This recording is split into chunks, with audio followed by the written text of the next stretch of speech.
Greetings, everybody. Brandon King here. And we started just a minute or so early looking at my clock. Um, we already have Taylor Hunter with us. As you can plainly see, she's invisible. No, she actually just stepped away for a moment. Um, and you can see it's a different backdrop than the last time you've seen her on a Quills of Kin. So we will talk about that a little bit, like what happened.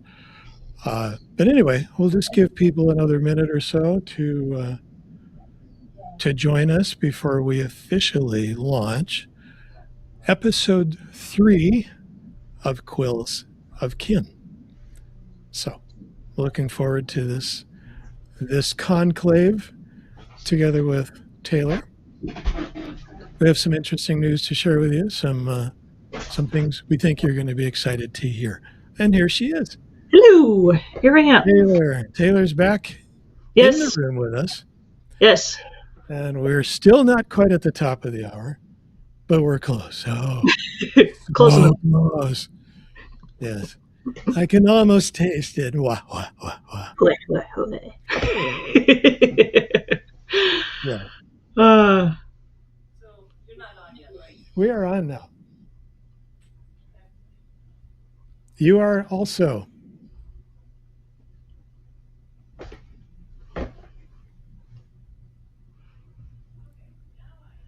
My beloved just got onto the call, even though she didn't think she was on. She's on now. She knows she's on. Yep. So there you go. It's all good. So we are at the top of the hour for episode 3 of Quills of Kin. So welcome everybody. Again, Brandon King here with Taylor Hunter. Hello. As my really permanent guest. If you paid attention to what Quills of Kin is, it's like, would there ever be an episode where both aren't in the room? Probably not. Although last month, almost. And we didn't actually have episode 3 last month, which was scheduled to do, because the room behind Taylor, where she sits now, wasn't actually behind Taylor. That is correct. So I'll just kind of let you riff a little bit on that. Okay. Tell people what happened. Yeah. Okay. So it wasn't exactly on our agenda, but in February, some circumstances changed, and my husband and I had the opportunity to move. So basically at the very last possible minute, we decided, yes, we're going to move. So then in March, we were busy moving. And the weekend that we were originally going to record episode 3 was like the moving day. So there was absolutely no way that was going to happen. But the result is that I have an office now, which is great. And I could show it off a little bit. We just got to finish decorating it just in the past couple of hours. So I'm gonna just roll out of the way temporarily. So this right here, that is a map of my fictional world. And obviously you can't see it super detailed from a distance, but you know what? That's okay, because that means that you should go and maybe think about reading my book, and then you will find out about some of the places that are on that map, which, by the way, I drew that. And a wonderful author service that we've worked with before, they were able to take basically my concept sketch and bring it to a whole new level. It is very, very cool. Yeah. And at some point may be available to people outside of that office for purchase. Indeed. Yes, in various sizes. Yeah. Yes. Yeah. I want to get the one that's about a square mile in size. Wrap our downtown. It'll be like a downtown wrap. How would that be? That would be kind of cool. Expensive, I'm quite sure, and probably against the law. So we might never get to a Quills of Kin episode 4. Oh, gosh. I don't know. Okay. that was silly, but thanks for the download.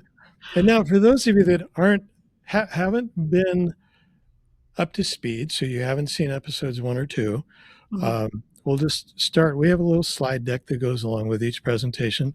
It Mhm. kind of gives us, as the presenters, a pathway to follow, so we don't just kind of blather on about things without stopping. We do blather quite a lot, frankly, but Indeed. we don't want to just blather without having some direction. So I'll get the direction going here. And welcome to episode 3. This is like the 7th time I've said that. So again, welcome. And what we're going to talk about, this is not a hard and fast agenda. We do tend to deviate somewhat, but we're doing our intro now. If you weren't aware, that's what this is we're doing. And then we'll talk about marketing, author or books. That's actually a question without a question mark on there. And you'll find out the answer. Hint, hint, it's both.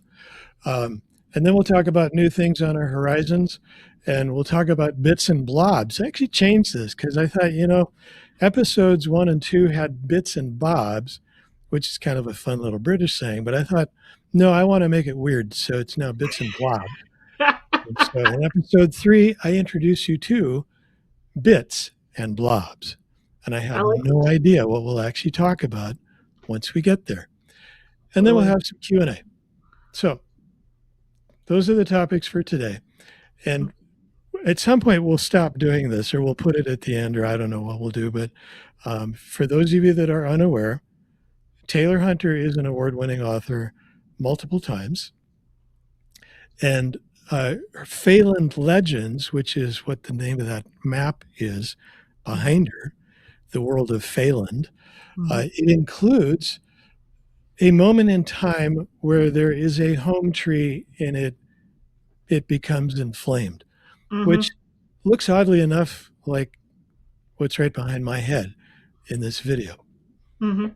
So, Yep. and then I'm Brandon King, and Mhm. I do gargoyles. They're kind of part of my world, Oh, yeah. and also multiple award-winning author, which doesn't mean that we sell a lot of books or that we're famous, because neither one of those is the case. Um, we're famous to each other, Yes. and we're working on becoming more famous to like more than 4 or 5 people. Yeah. So we have our work cut out for us, but we're working on it. So, and if you didn't figure it out already, kin, quills of kin. The kin part is the fact that we're related to each other. Mhm. Taylor is a beloved progeny of my wife and and I am her strange father. Yes, you are. Yeah. And I'm a pretty strange husband, too. So there you go. And you can't hear it, but I did from upstairs. Coming down from upstairs, the voice of my wife going, huh, yeah. So moving right along. Oh, goodness. Marketing, Mm. author or books. Mm. On the author side, yes, actually, it is an imperative to market the author because most people actually are at least as curious about the person who's writing the books as they are curious about the books. So, there are a couple of ways that you can go about marketing. And when we talk about this stuff, please know that's not the only time we're going to talk about it. It's not like a one and done thing. Um, so we might come back to it in different ways or discuss it from a different angle in a future episode. Mhm. Um, but in both of our cases, we've been at this for a while, and we've learned from many of the gurus that are out there, and there are many, and some of them are actually gurus, and some of them are wannabe gurus who actually don't know very much. But we don't know that until we try. But one of the things we learned is it's important to have an author page, and to have an author page generally means you have to have a website. You can have one without having your own website. You need to have a web page somewhere. And we chose to go with building websites. So Mhm. Taylor has one, and I'm not sure if this actually functions as a link. Probably not. So I will, in the background, be finding her website, and then we can show it to you. And then also an author bio, so a biography, and that tends to be an autobiography or an of an author biography. You get what I mean. And then to have a media kit. So I'll let author Taylor Hunter, blah, blah, blah, you can talk about that a little bit while I see if I can scare up her website and then share it with you here. So go ahead, Taylor. All right. Um, I gotta say, just like kind of to start it off, just because probably most of the people that watch this are not authors. They probably don't know much about the author sphere. Mhm. So I think it's valid to make a point of saying that having a website as an author, you don't really think about it until you're doing it, but it is a major way of marketing who you are. And we tend to think of websites as like, oh, you go there and it looks a certain way and you're done. Like that's it. Yeah. Um, as it turns out, websites, just like any other type of marketing, means that you need to be updating it constantly, to meet, visual expectations or just, match kind of the current trends. It's like anytime you trip across a website that's definitely not been updated in a while, you might not be able to point out why you know that, other Mhm. than like the copyright year or whatever listed at the bottom, but it's going to look and feel different from what you're used to. And that, believe it or not, that can actually be kind of a hurdle for like put your potential readers. Is like if they encounter a website that doesn't seem up to date, it's like, does the author actually care about their website? Do they have this much care about their own books? Like, why should I care if they don't care? I think I'm leaving, and you do not want Yeah. that to happen. No, So you don't. yeah, so my website, it's gone through many iterations at this point. It's been up for I mean, I don't remember what year that we first started my website, but I I don't either, remember, but 10 years, I think. yeah, that's I was gonna guess that. And I remember some of the ways that it's looked, especially on the main Mhm. page, and I think we're on iteration like 3 or 4, maybe more. I think in terms of like major remodels, if you will, we're on version 3 Okay. now. But there Yeah. have been iterative ones in between where it's like keep the home page, but change kind of where elements of it sit. Yeah. Bring the books up higher, or Hmm. push the join my newsletter list lower, or something like that. So it's been through that quite a few times. But in terms of kind of major, what's the homepage look like? Hmm. I believe we're on number 3 for both of us Yeah. now. Yeah. Yeah. Yeah. So I have posted in the chat window the link for Taylor's website. Hmm. I'll let you go ahead and click on that, and so that'll open up another page for you, and you can be looking at that while listening to us. Um, but rather than try to stop the slideshow, bring up her webpage, talk about it, and then go back to the slideshow, I might want to try that without a live audience. Hmm. I can do that on another day.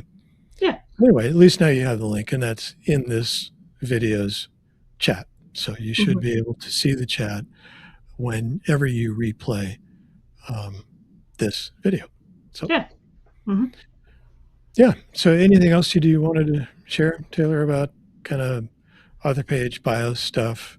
I Sure. mean, in some case, I guess our bios have to change because we're not the same people we were 10 years ago. Yeah. Like, That oh, that is there's another book. Need to talk about another book. yes. Yeah. Yeah. Yeah. I mean, honestly, I think that'll be kind of fun when we actually do go and update that, because when we got my first book published, is like I was still a teenager. I hadn't even gone to college, and now Yeah. I've done college. I've been working in my industry for over 6 years now, which kind of gives me a bit of a mental trip every time I remember that. Just Yeah. be in no small part because of the void years that the plague happened. Just all sense of time was thrown out the window. So actually, like counting it out, it's like it both makes sense and doesn't make sense at the same time. Right. Um, But yeah, I look forward to updating that. I think there's a lot more. I've realized in the past couple weeks, like now that like we're kind of like moved in and my mental bandwidth is freed up again. um, I've been realizing like there's a lot of stuff that I want to talk about, like just as a creative person, as an Mhm. author in particular, just talking about things that I think about, or like just storytelling in general. And I'm excited to kind of get back to that. And I think it'll be a mix of blog posts and videos, and maybe kind of using both to talk about similar topics and things like that. Mhm. Mhm. Yeah. Cool. Mhm. All right. Your So turn. there's a link so you can go see Taylor's, and then there's a link you can go look at for my own website. So that's mine. And when I put these slide decks together, and when I do that, I actually the reason that's kind of blue is because it's a real link. So if you were looking at this on a PowerPoint slide deck, that would be a functional link. But I do that so that when I save the file as a PDF, which is how it needs to upload for me to share it here in this Mm, webinar platform, um, on the PDF, it's an active link as well. So make maybe we'll make the slide deck available to anyone who's interested in the PDF form on my website. mm, Because one of the things that just happened this week was I created a web page on my website, which if you go and look, you will see Quills of Kin on the top bar and the bottom bar of the homepage. mhm, And so you can click on that and actually go look as we add more episodes. They will be uploaded to my website to that page. It mhm, is password protected, so you'll need to know the password, mhm, and that will be available to our the members of our respective newsletters. mhm, So they will get first crack at watching the recording of these episodes. mhm, Our plan is to get the recorded episode up on my website within 2 weeks of having the episode, like recording it like we're doing now. mhm, And then 2 weeks later, and this is all still formulating, but probably this is how it's going to go.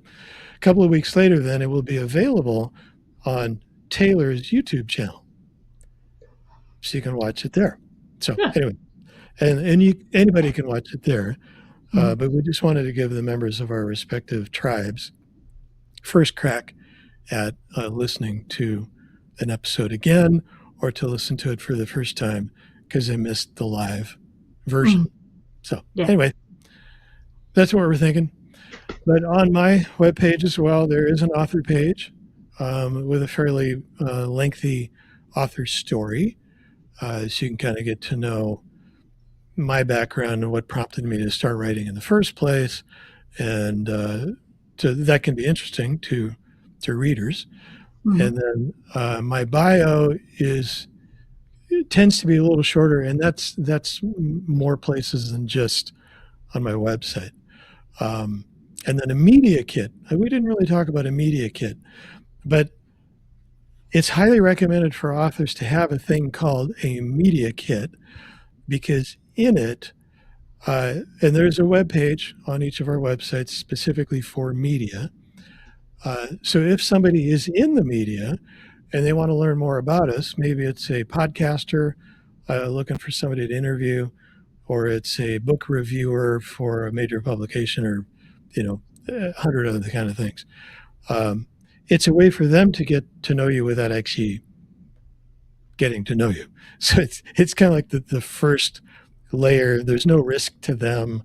They don't yeah. have to schedule a conversation yet because maybe they won't want to after they look at the media kit.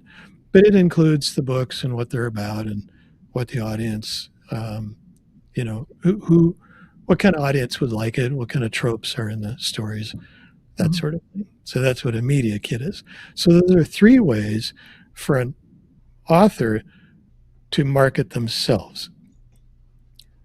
And then we go to books. Mhm. Yes, it's important to market books, to do book marketing. Yeah. And this is not an exhaustive list, but you can have book pages. So on our websites, we have a single page for each book. We even have pages for books we haven't published yet, so that you Yeah. might find that kind of interesting or curious. But I encourage you to look at mine or Taylor's or both to get an idea of what we're doing with those pages. And they're there because we actually have very clear ideas of what we want the 7 books in our respective series to look like. Each of us have only published 2 books so far, but each of us have written extensively in the next 5 volumes. So we literally have probably roughly, I think each of us roughly half of each book, 3, 4, 5, 6, and 7 Yeah. already written. Um, and that's because we're trying to think through the entire story arc of our series. And as we're writing in one book, we get ideas for another one, or maybe like the last one.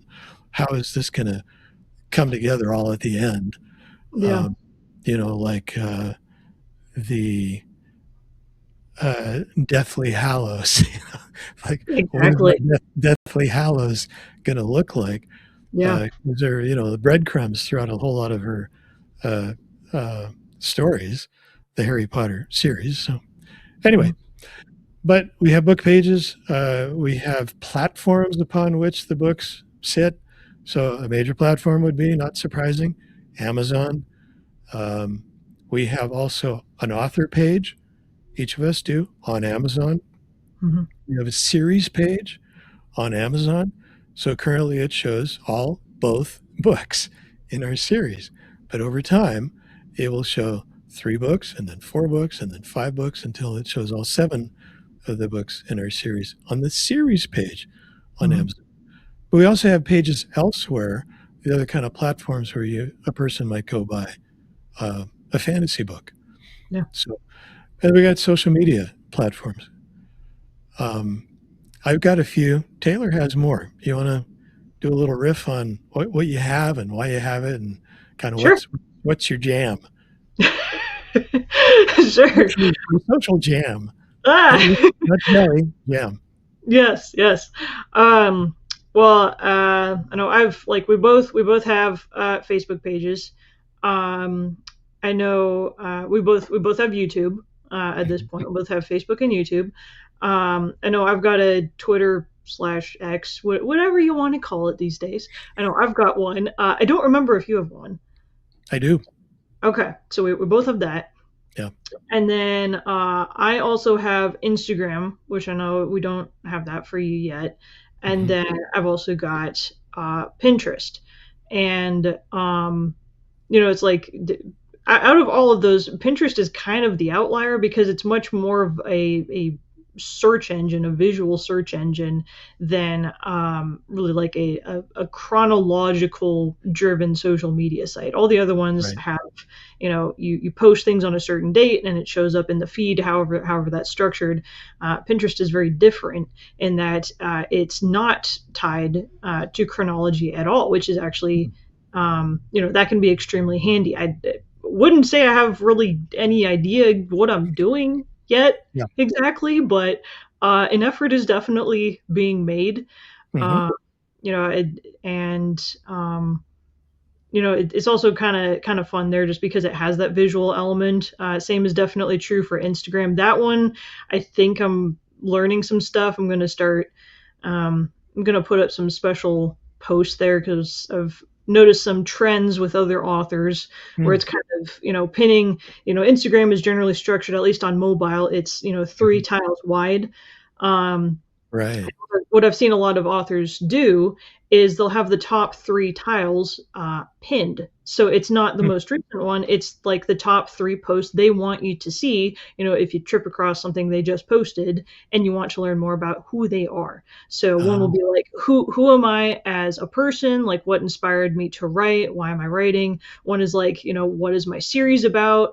What are the themes you'll find? What are the themes maybe you won't find? Or, mhm. just kind of like focusing on like the tropes like at a series level, just so that you Yeah. get kind of more familiar with like who are they writing for, and kind of what are like the boundaries, maybe like age or topic wise, that they want to share. Mhm. And then like the third one might be more like specific to each book, so it's not the series level. It's like, okay, what's happening in this book, what are the tropes that are more specific to this book, and then what's happening in the sequel, and like going from there. So Mm. worked on developing some posts. It's kind of running along those lines. I haven't posted them just yet because there's just like a few more kind of details I want to get figured out first. But I'm excited to share them. I hope that people respond to them well. I hope it's Mhm. helpful. Yeah, that sounds cool. And then you can help me do it. Yeah, gladly. I've got templates. I got templates in place already. Templates are awesome. Uh, I love templates. Yeah. Templates to save time and yeah, Oh, so much. Yeah. workflow. It's all about workflow, simplifying Workflow. workflow. Workflow. Yeah, yeah, and actually, that's we're joking about it, but it's kind of it's a real thing, and it's a challenge for any author. I think many of the people who write, who are published one book, two books, what have you, Yeah. a lot of people really aspire to, maybe even dream of becoming a full time author, uh, which is, it's a great thing. And at some point, both of us have talked about that, and that at some point that would really be cool. And I think it really would be cool. Yeah. It's also profoundly difficult to make happen Yes. unless you have married into vast wealth. And because neither of us did that, it's like, wow, why did we marry who we did? Oh, never mind. Because of love. I get that. No, we married because of love.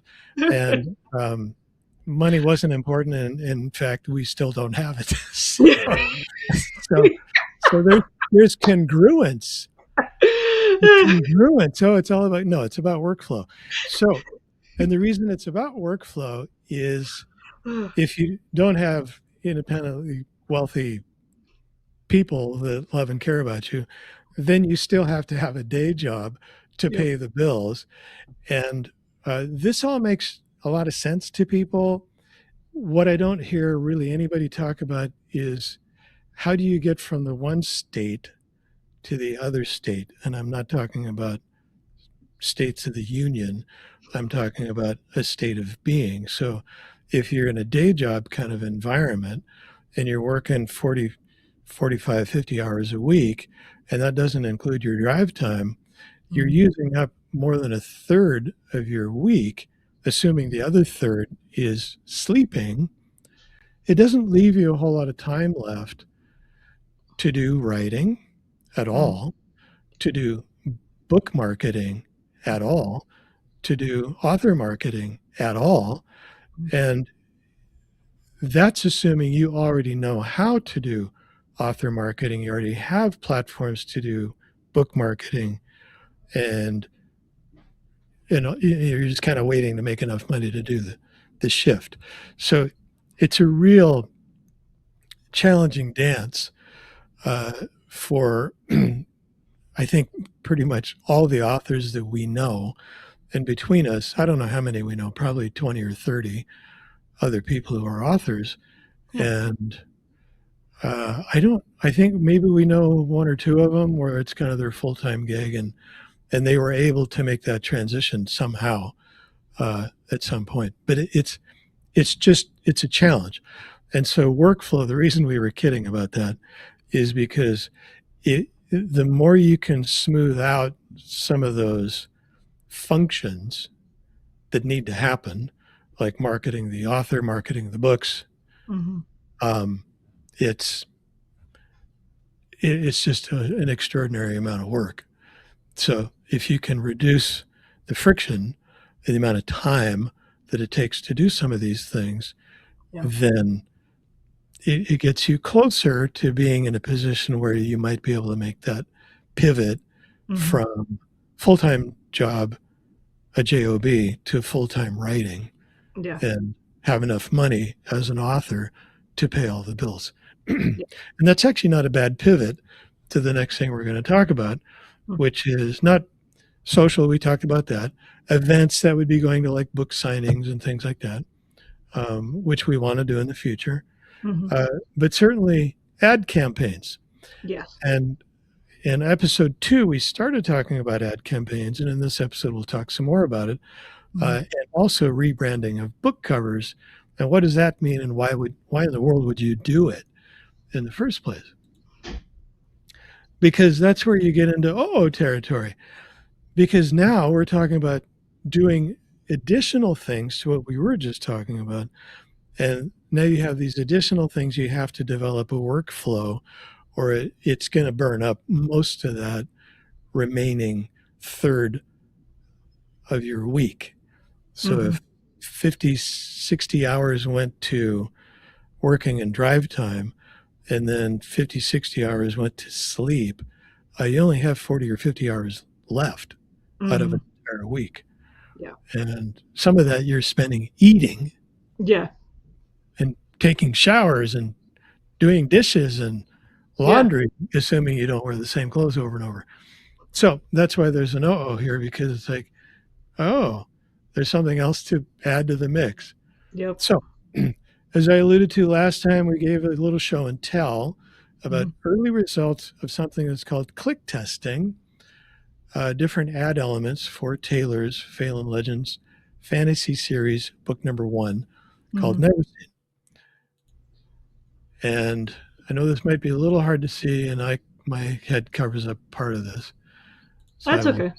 I will shrink my head. I will make my head very, very small. Okay. There you go. I There mean, we go. if it helps at all, at least that particular tile, you weren't covering any text there. Oh, okay. Well, I sure am not now. That is a fact. Anyway, so we were a couple of months ago click testing just what's called a tagline. Mm-hmm. And a tagline is essentially kind of what Hollywood uses to promote a movie. So just when you're watching TV, whether it's streaming or whatever, just when you're seeing an ad for a movie or a show, TV show, just look at what they display, and that would be called a tagline. So we were trying different taglines. We had quite a few, Mm-hmm. and we discovered that the number one out of this particular test, which was just taglines, was a frightened fairy, a sworn secret, a sinister agency spying on everyone. Ooh, creepy, high creep factor. And then number 2, discover fairies like you've never seen. And of course, that one we were doing a wordplay off the sentence, the last 2 words in the sentence with the title of the actual book. Yep. Discover fairies like you've never seen, and the title of the book is Never Seen. Mm-hmm. One word. So anyway, this was tagline testing, and you can see the 3 winners. There were more than 3, but those are the top 3. Mm-hmm. And then we pivoted over to headlines. Right. And sometimes the headlines and the taglines can really be, they can fill either spot. But a headline can also be a very short quote from a review, from a book reviewer, Yeah. which some of these are. And the number 1 was a book review, part of a book review. Mm-hmm. And my girls love this book, great for teen girls.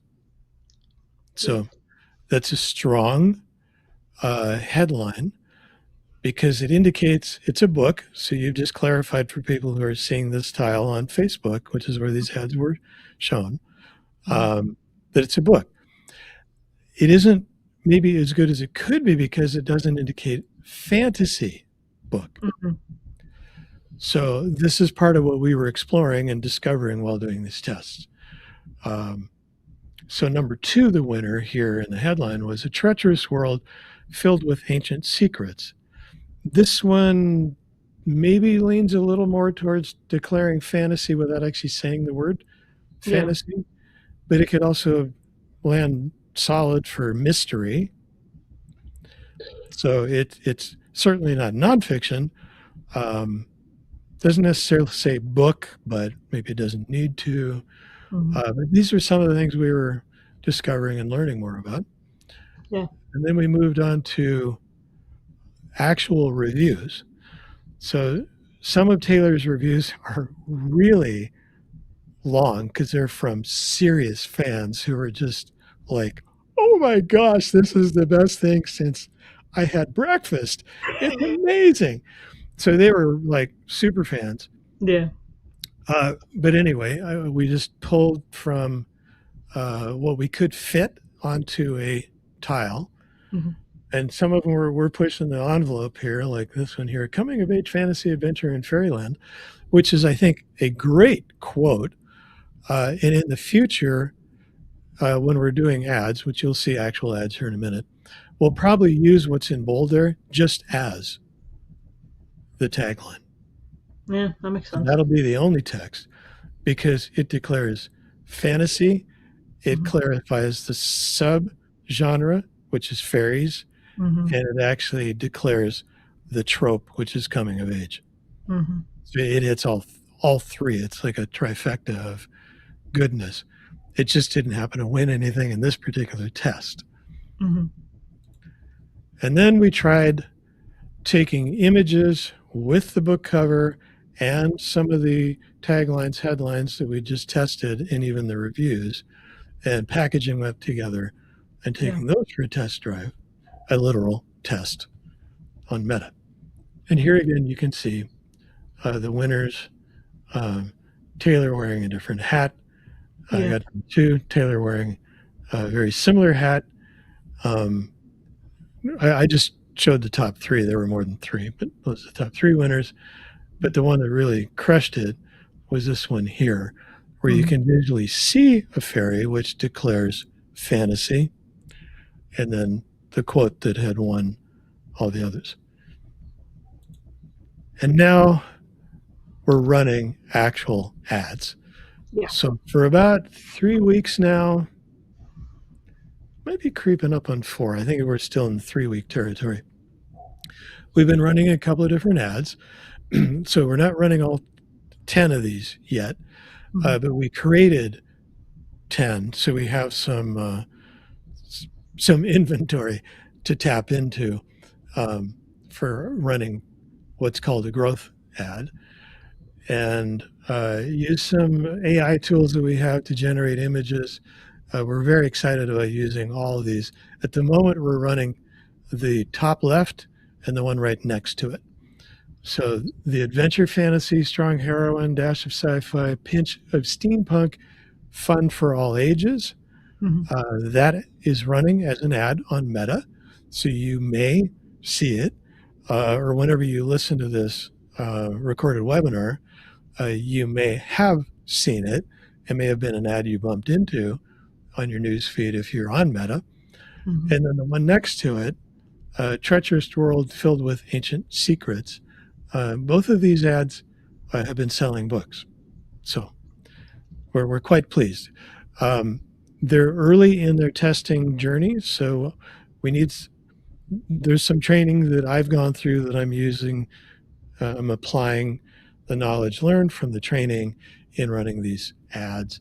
And they need to run for a little bit longer, a few more days for us to determine whether they're actually winning or not. Because you cannot, absolutely cannot make a determination on whether the ad is working or not Hmm. until it's run for at least either a week, so 7 days, or it's had 100 to 150 clicks. So somebody has seen it on Meta and then actually moved their mouse or their finger over and clicked on the button to take them to the Amazon page, which is where these ads are going. Hmm. So we'll see how they do. We should have a pretty good feeling.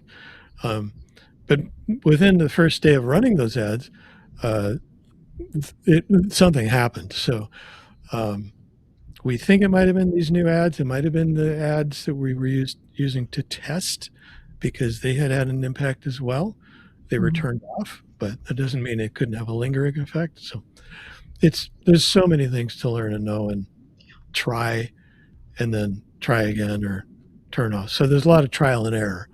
Yeah. And in this particular realm of the author business, there is a lot of error, and that costs money.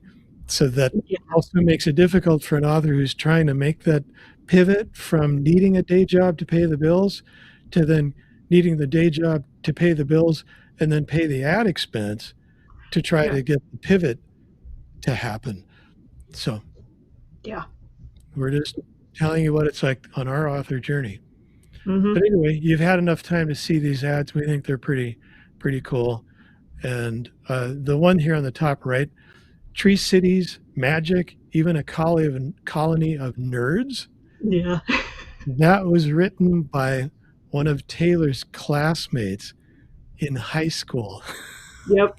which we just love that quote. It's just so cool and fun, and Mhm. uh, and it's true. There Mhm. is a colony of nerds Yep. in Never Seen. So if that appeals to you, go check it out. So again, focus on Taylor's books and with enhancing books 1 and 2 while creating buzz for book 3 because she's close to publishing book 3. Mhm. We're aiming for that probably by September. Yeah. I'm thinking before the major holidays.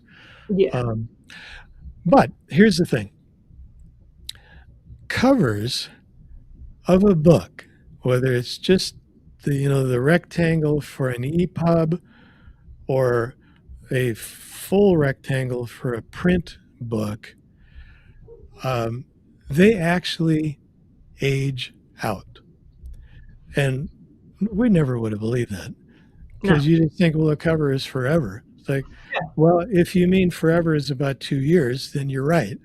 If you mean it's forever, forever, like the word forever means to most people, then no, it isn't forever. Mhm. And so there are actually these um, kind of ebbs and flows. It's like the tide coming and going. What people, I still can't get my head wrapped around it, but apparently, real avid readers um, expect to see different kinds of covers, like something exciting new coming along.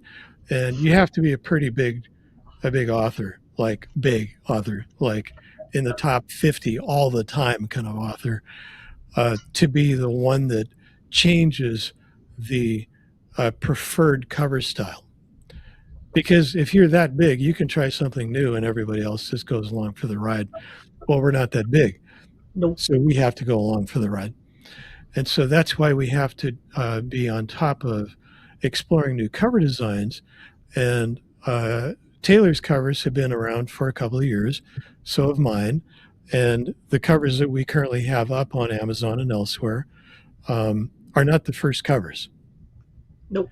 They're not the first covers we've had. So we've kind of been through this dance before, and we're exploring what new covers might be the way to go. So we've done some research. There are a lot of different ways to do the research. We can talk about that more at length in another episode if you would like. But currently, we'll show you some examples. These seem to fall within the parameters of what people would expect nowadays from epic adventure fantasy covers. And so you can see the fairy from the number 1 ad winner when we were doing testing. Mhm. I utilized that image to then create a cover out of it because I'm the graphic design guy for both Mhm. of us because that is so wildly expensive otherwise that we finally determined the best way for us to be able to do this with some kind of speed is for one of us to learn how to do Yeah. it. So I was the one that spent the time to learn how. But anyway, we were quite pleased with the design. Um, and it's not in play yet. It may not be the one we use, Hmm. and we'll tell you more about that in just a moment. But anyway, this is one design. Excuse me. And Taylor thought this one was cracking. Liked it a Yeah, lot. it looks It awesome. looks really cool. We think anyway. We think it looks really really cool. Yeah. And the top section is exactly the way it is on her current cover. Now there's something entirely different than a fairy underneath, Hmm. and it's actually this element here, what we Yeah. call the medallion, kind of the fire ring medallion, covers up the center, like the center third of the cover. It's probably maybe more like almost 50% Yeah. cover. Yeah. Yeah. I don't have a copy of my book within arm's reach, but Yeah. it takes up quite a lot Yeah, I of. don't have one either, um, but at any rate, we're just trying to make sure that we're telegraphing on the cover, immediately telegraphing to a potential reader, Mhm. this is fantasy and it's about fairies. Yeah. So having an image like this pretty much slam dunks those two trope elements. So it doesn't mean we're going to use it, um, but we might.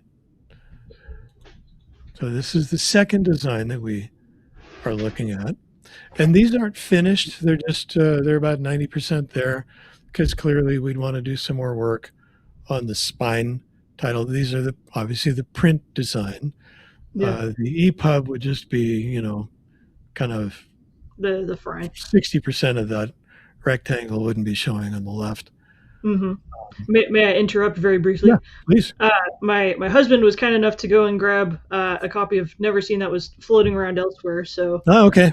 just see that this is You sure? the current Yeah. design, or at least maybe the iteration before. I think what it looks like right now. I think now that this bit is slightly smaller, but yeah, you No, can see it.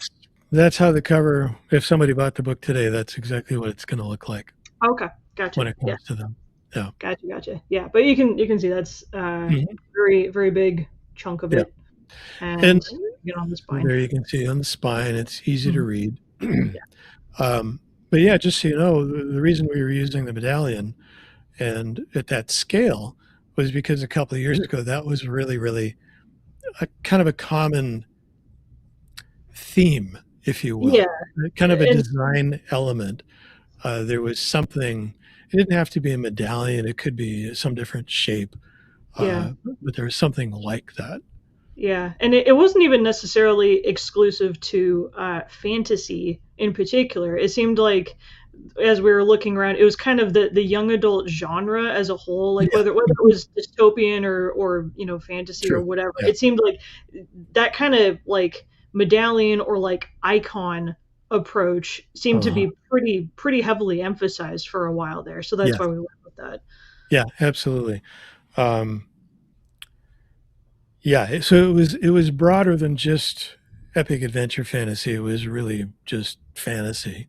Hmm. Um, so it was very, very common to see. And it's not that it's not still there, it's just not there as much.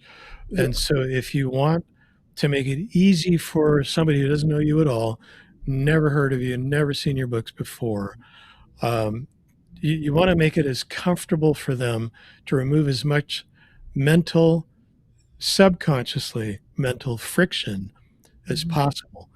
And so my wife brought downstairs your original book cover, Ah, which is at the time um, also immediately telegraphed fantasy, fairies, hit maybe harder on the middle grade age group than hmm. maybe teen or young adult Yeah. um, at the time. But this was before we really knew what we were doing. But we love this cover. So in terms of sentimental value, it still has a huge amount Yeah. of here. Let's do that. There we go. There you go. There you go. There we go. Yep. Bingo. Yeah. And so we love this cover. But one of the problems with this cover, and its problem is too hard a word, but a complication about the cover is the cover designer designed that font. Hmm. So that was hand done. Um, which means that there's no way to recreate that font without the cover designer. And so when Taylor's second book was ready to go, called Flame Rider, Mhm. and I was trying to contact that cover designer who also designed my covers, he was no longer doing the work. Yeah. So our cover designer who did custom work was no longer doing covers, Mhm. which created a real problem for us, which remained a problem for too many years, actual years, Yeah. which delayed the launch of Flame Rider. It was problematic. So again, that's why I've learned how to do cover design, so we Mhm. can actually kind of crack the code, whether it's the best design cover ever. Um, if you were to go look at the top 100 in any genre, you're going to see some books in there where you're like, bro, really? This is in the top 100? Yeah. So trust me, just go do it, Yeah. and you Do will it. see covers where you're appalled that it's in the top 1 million because the cover is so bad. It's so pathetic. Yeah. But here's the thing: it doesn't have to be something that should be hanging in a gallery somewhere. It just has to be friction free for a potential reader, and it so fits what they expect to see when they're looking at the top 100. It works and they buy. Mhm. And so we, like many authors, have learned the hard way and say, yeah, the cover that you find so beautiful and compelling and it's perfect to you. It doesn't mean that anyone else on earth is going to know that it's fantasy, it's epic fantasy, it's about fairies. They're not going to know anything. And if you put Yeah. that cover up on Amazon and it's now competing with everything else, they're never going to see it. So that's why we're doing this. And we just Yep. thought you might find it interesting to hear about this, to understand more about kind of what our dilemma is as authors, and then Mhm. see some of the covers we've been playing with. Yeah. So this one's very similar, but it's a Mhm. different fairy, Yep. a little more fairy, Mhm. so you can see more of her. Yeah. Um, Visually, there's kind of a nice little thing going on between her wings and the tree. Yeah. So I kind of Yeah. like that. There's almost like this curve, Uh-huh. um, like a backward C that's holding everything in place. Yeah. But again, that's what I think is kind of visually cool. Doesn't mean it's a good cover. Yeah. And then this one, we flipped a few things. So you can see the medallion is high. Here, the Mhm. medallion is low. Yeah. We removed the fire ring Mhm. and we brought the title down and Mhm. Taylor's name up. Yeah. So currently, this is our favorite of the 4 or 5 that I've just showed you. Mhm. Again, it's not finished because never seen the title. You can't see it at all with the, Nope. you know, forest on fire in the background, which is Mhm. a theme in the book, if you Yeah. didn't guess already. Mhm. Yep. Um, so what we'll do at some point, probably in May, is actually do click testing of just the cover. Mhm. And we'll probably have another 4 or 5 to test at the same time. So we'll just put them up on Facebook. There won't be anything except the image itself, and they will be square images because that's the best way to display them on Mhm. Meta and Yeah. Instagram. And we'll click test them to see what is the one, what are the top 2 or 3 winners, Mhm. and then maybe run those in front of our tribes, respective tribes on our newsletters. Mhm. Because between us, we have I think about 600 or 700 people, and just see what they think. Yeah.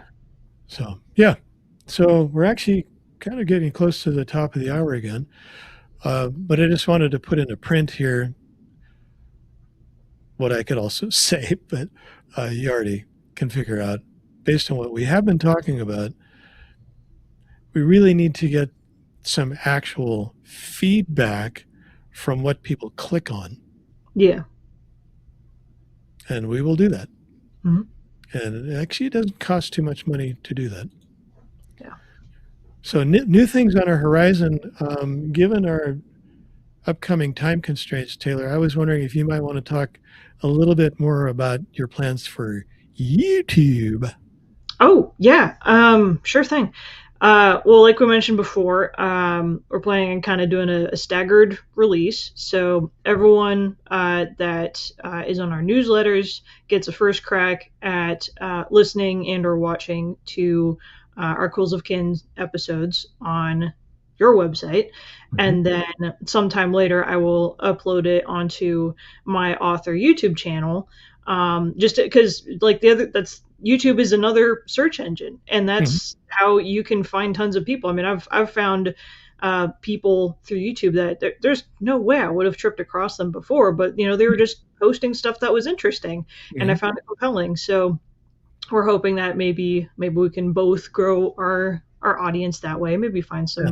some more people. And also, like I alluded to earlier, I've been thinking a lot about just stuff that I want to talk about as Mhm. an author and just as a creative person, because I love writing stories, but I've also played Yeah. around with doing short films, and that's something where few and far between, but I really like movies. I Yeah. love movies, and I want to talk about books, and I want to talk about movies and TV shows, and just like what I find compelling about those, and then what stories I personally find the most compelling, and the stories I want to write. So I've been doing a lot of brainstorming of just kind of what I want to talk about, and Mhm. um, my videos will probably be on the like shorter end, kind of like between Sure. like 10 and 15 minutes, just because I don't necessarily have a lot of time to record them, and I also Workflow. Workflow. workflow. And um I also want to respect other people's time, and Yeah. Yeah. some people, like things like this, which are awesome. It's like you can have a longer video, and people can like listen to that while they're working. But maybe Yeah. there are other times where they want to see something shorter, where it's a little more topical, where it's like kind of focused on more of like a nugget, as opposed to a very big thing like the stuff that we're working on with ad campaigns and stuff like that. Yeah. So I currently have nothing recorded, so there's nothing ready to be uploaded in the near future. But I'm hoping that maybe by the time episode 4 is getting recorded, maybe I'll have some updates to give on. I've gotten Yeah. stuff recorded. Maybe I'll have stuff uploaded by then. I'm not sure. Mhm. Cool. That's the goal.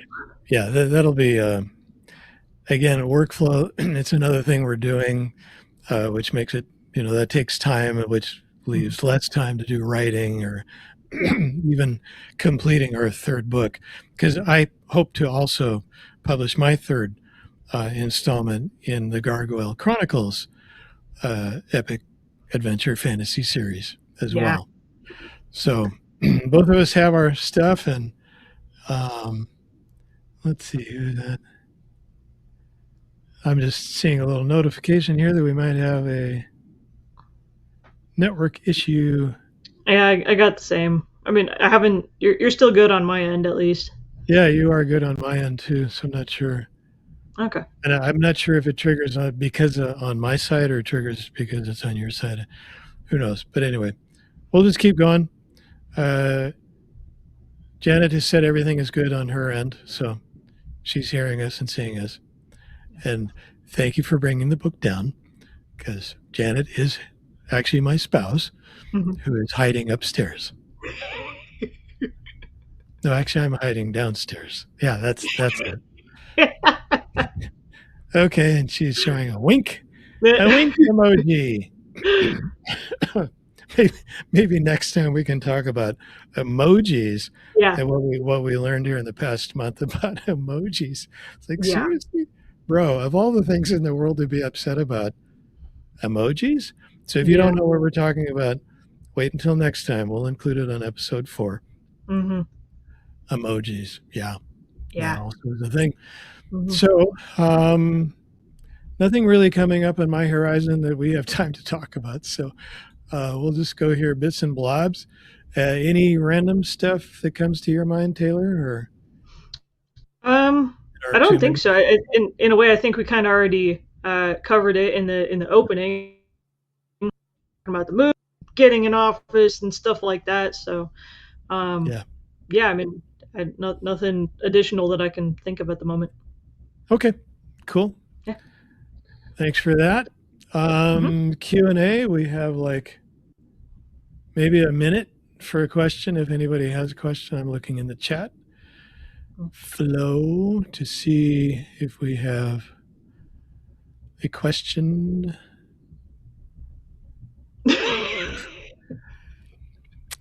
Yes, there's a question. It was just deposited like a turd in the punch bowl from my wife. And she says, "Do you write in blobs?" Yes, I Yeah. write in blobs. Yeah. Kind of. I write with very old ink pens that bleh, what I'm writing. Bleh, I don't use a typewriter. I'm kidding. It's no. So thank you for that. That was very funny. It's a nice way to kind of wrap up the episode. Yes. So back to Q&A. You can give us questions if you are in our respective tribes. Mhm. Um, we invite you on our newsletter. Just if you got a question for us, just hit reply Yeah. to the newsletter. Um, put the question in there, and then send it to us, and we'll throw it into the next episode and answer your question. So that's how we can manage that. Although you can also ask them live if you're here while we're doing the episode. So Mhm. our next episode, episode 4, is planned for May 23rd. That's a Saturday. It's the last Saturday of the month. Mhm. That tends to be what we're aiming for. So if you just want to make a mental note, last Saturday of any month, or whatever month it is, Mhm. that's probably when we're doing Quills of Kin. It's always at 2 p.m. Mountain Time. That tends to be fairly user friendly, whatever time zone you're in, Mhm. unless you're in like Europe, in which case then you should be asleep. Yeah. So, unless you're a night owl, and that's fine, that's on you though. So, anyway, thanks for joining us. Thanks for being here, Taylor. Quills of Kin episode 3 is a wrap, and Mhm. we wish you the best for the rest of your day, whether that's today or whatever day you're listening to this episode. So Mhm. thanks for being here. Thanks, Taylor. Yeah. Congrats on your new office space. Thank you. Yeah, I helped her move, so that's why. Mhm. Yeah, but she and her husband were doing awesome work, and we helped them do the move, which is why we weren't doing this episode a month Mhm. ago. Yep. And with that, we wrap it up. Thanks All for right. being here. Hope to see you next time. Yeah. Bye bye. Bye bye.